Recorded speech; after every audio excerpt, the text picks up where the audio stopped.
Welcome back to Your Real Estate Voice with Barb Schlinker. She is your real estate voice and the host of the program, the weekly radio show that informs and educates you on how to buy or sell real estate with Barb Schlinker, the owner broker of Your Home Sold Guaranteed Realty. Now, Barb, most home sellers have a great deal of love for their properties, and sometimes that translates into a bit of an unrealistic belief, resulting in mistakes that could cost them thousands or the house not to sell. What are the top seller mistakes that can cause a home not to sell or to sell for far less than expected? Well, Richard, I think the number one mistake that a lot of home sellers make is about pricing. Not all of them, but some of them, I would say a huge majority of them want the most money, which I understand that. Of course, it's a valuable asset. But at the end of the day, it's not the seller that decides what it's going to sell for. It's not Zillow that decides what it's going to sell for. It's not, other homes around them that are going to decide what it's going to sell for. It's actually the buyer that makes the best offer, right? And you'll be able to tell whether or not you're going to attract the buyer that makes the best offer based on the volume of showings, the volume of phone calls, the interest, the feedback. All those things kind of come together that will give you a clue that yes, this is going to work out just fine. And it's really interesting. I mean, I think one of the biggest mistakes with regard to pricing that home sellers make is that they price it too high, and then they wait and wait and wait. They wait past important seasons. Like the summertime might be the best time to sell a home up in Teller County when it's all green and beautiful and all that. You could probably go into the fall, but then once the leaves drop, it's not as attractive, right? So if you price it too high and wait out that whole entire season and you're not getting the activity, then you've kind of missed the boat for that season. And it's unfortunate they do it. And according to the National Association of Realtors, if you price a home too high and then slowly walk the price down, home sellers on average net less money. It seems kind of counterintuitive, but it is true at the end of the day. And buyers are so savvy right now. They're looking all over. They know what's on the market. They are looking at all the online things. They're favoriting their best homes, and they're going out and they're grabbing the ones that are most attractive to them. So it's really, really important that you make it look attractive online first to get them there. That doesn't necessarily mean it has to be remodeled. It means that it has to be the best deal available. Not all the homes that I sell are completely remodeled. Some are sold as is, where is, with all of their faults. However, there are some simple improvements that you can make that will help it sell faster. One of them is flooring. Like if you have tired carpet that's worn and you take a picture of it and you can see the traffic areas, it really is time to replace it. Another example would be just simple stuff like curb appeal. I put a home on the market this week where the curb appeal for the actual home that I'm listing was great, but the neighbor had all this junk out in front of their garage. It looked terrible. So fortunately, I have the staff that can digitally make those things go away, but I can't control what the neighbor does. So is that a mistake? Not necessarily, but it could affect the buyer, because typically the steps are they see it online. If they like what they see, they're going to favorite it. And 9 times out of 10, they're going to get in their car and drive by it first, right? So they're going to see if they like the neighborhood, the area, that sort of thing. And if you pass that test, then they will make a request to come check it out.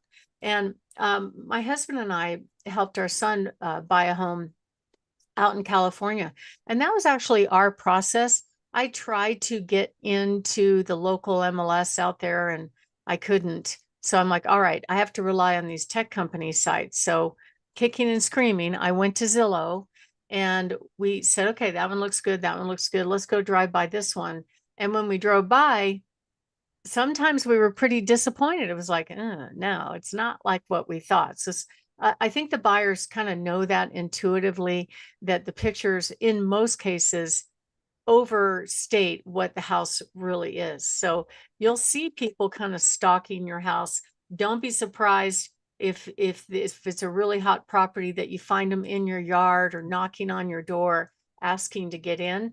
I don't think that's a safe thing to do, to let somebody just come on in. I had one seller a couple years ago. She goes, next thing I know, I've got somebody, with a flashlight looking in my front window. And then a week later, I found somebody inside my garage in the back. So some people just think, oh, it's for sale. I can just go crawl around this property, and they may not realize that it is occupied. Because we do try to stage it so it sort of looks very austere and like a model home. But it's really important to get ready for pictures, because that is your number one showing. That is where most of the homes are eliminated. When I first started in the industry back in the late 90s, the photography, even probably all the way through 2000, I don't know, 15, the quality of the imagery wasn't really that good. And buyers couldn't make a decision based on whatever online presentation might have been available back then. But now it's really good. They can zoom in, they can get all the detail, right? And they are making a decision as to whether or not they're going to see your home before they even go out driving around. So back then, the average buyer would probably look at anywhere from 20 to 40 homes in person. Now it's like maybe 1 to 5. It's not that many. And that's because of the online imagery that's so high quality. Some buyers actually are making offers on homes that they've never seen before, which makes me nervous as an agent representing the seller. I would, if they're going to make an offer, I'd feel better about them putting their own eyes on the property, because one thing I don't like doing is tying up a property and then the buyer comes and sees it and goes, oh, forget it. It wasn't what I thought. We won't let them do that. So I make sure before I tell the world we have a contract that them or their representative is here, and looking at the property for sure. Typically, another thing that sellers like to do is maybe they don't make improvements until after it's on the market, which is okay. It can be done. Maybe the feedback is, well, we don't like the carpet, or we don't like this, we don't like that. And if it's in your budget and you want to improve it, that's not a bad thing to do. But it's better if that was done before you go on the market. That way you're the best deal all at once, because a majority of your buyer population looking at homes is going to put eyes on it probably within 10 to 30 days of it going on the market. Anytime after that 30-day market days on the market period, it's kind of getting stale, I guess is the best way to describe it. And then of course we talked about pricing. Another thing that you should consider is when you're showing your home, whether or not you have enough showings. If you're, and there's some rule of thumb that I go by, if there's very, very few showings, that gives me an indication that the price is probably too high. Now, this is, up to $1 million. When you go over $1 million, there aren't that many buyers like that, but up to $1 million, the average number of showings per week is about 6 or 7. If you're not getting that, something's wrong. It's either marketing, it's either promotion, pricing, or the agent that you picked. It could be a lot of things. If you're on the market and you're getting offers, that's a clue that you are priced right. So it's just a matter of time before you get the right buyer.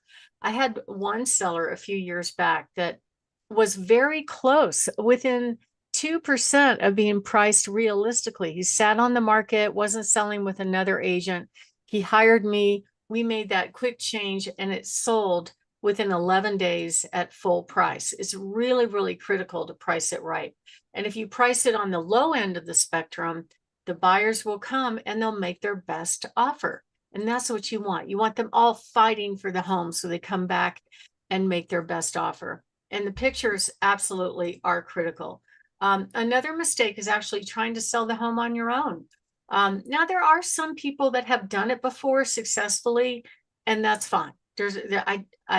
I'm not saying you have to use a real estate agent. You could have an attorney write up the contract, really. But the question is, are you getting the exposure? And then you have other agents that have buyers that might be reluctant to reaching out to you because they're going to have to go directly to you to negotiate their fee. And that's, I don't know, they're not comfortable with it. They won't show it until they know they're going to get paid, which is not a great way to start in the negotiating realm. So if you are thinking of making a move, give us a call. We know how to do this. We do it all the time for our clients. We'll give you a really good idea what price range your home will sell for, how much the closing costs are, how much you'll put in your pocket when it sells. We show you our cash offers and give you tips on how to position the home to get the most money. Richard? You're listening to Your Real Estate Voice with Barb Schlinker of Your Home Sold Guaranteed Realty. And if you're thinking of making a move, call Barb at 719-301-3900 or visit barbhasthebuyers.com. Barb, time for the lightning round of some of your hot new listings. Tell us about them. Absolutely. So I have this adorable, very small, only 600 square foot home on Cascade Circle up in Florissant. It's actually on over 2 acres with 3 garage spaces. So cute and really great mountain getaway, priced in the upper twos. A beautiful home in Woodland Park, very close to the hospital at 309. This home has spectacular views, an amazing home out in Peyton in the mid fives, over 3,000 square feet. Another home that's owned by the VA on Storybook Lane just got a price reduced at $400,000 on 35 acres. It needs a little work, but at the end of the day, with sweat equity, you can make some money. A really cool home in Briargate and Fairfax on Camfield in the mid fours. And then an amazing Cripple Creek property that right now is configured as a duplex close to the casino, so you could live there and collect income. We also have a fabulous home we're featuring today on Pinecrest Road between 1:30 and 2:30 up in Woodland Park on 4 acres. Has a detached 3-car garage that measures 25 by 30 and a loafing shed. Amazing. We also have a spectacular patio home on Spanish Oak Terrace in Briargate, priced in the mid sevens, that backs to the golf course with amazing views, completely updated, absolutely beautiful. Another rancher down by Peterson Air Force Base on Christie Court, priced at $425 in pristine condition. A beautiful home on Big Valley Drive with a detached man cave garage, priced at $725, very private half-plus acre lot. An amazing home on Broadmoor Bluffs, priced in the upper sixes. It actually backs to the land owned by NORAD. And then we have an amazing home on Open Sky Way. This spectacular custom home, over 7,000 square feet, 2.5 treed acres, total privacy, gorgeous views, multi-generational configuration. It's spectacular. And we have a few great lots, one on Arapahoe Drive and one on Hidden Valley, for somebody that wants to build or maybe bring in their RV and build their dream home, or even a mountain getaway. So to find out about all of our coming soon homes, go to barbhasthebuyers.com or give us a call at 719-301-3900. Richard?